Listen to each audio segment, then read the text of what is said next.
They're set to change the world, but who builds the electric car you might drive in the future is at the heart of the latest trade war that Canada's been drawn into. Here's what you need to know. China's become the dominant EV player outside of North America, thanks in part to massive oversupply.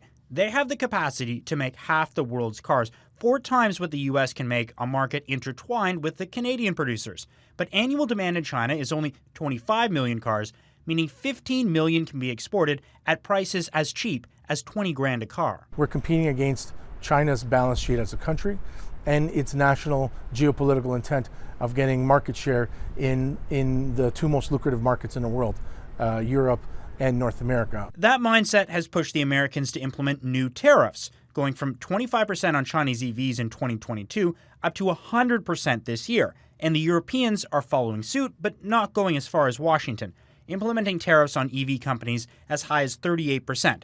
Then that leaves Canada, who only has a 6% tariff on Chinese EVs, something that's likely to change soon. We're watching closely what the Americans and other allies have done. We will look very carefully at what steps need to be taken to ensure that the Canadian auto industry and indeed Canadian consumers are well supported for years to come.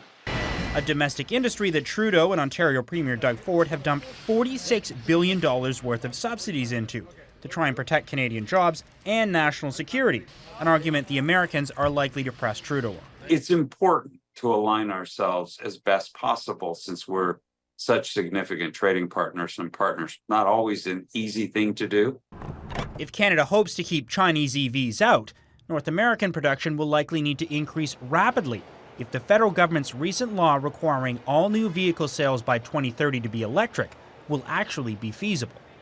Mackenzie Gray, Global News, Ottawa.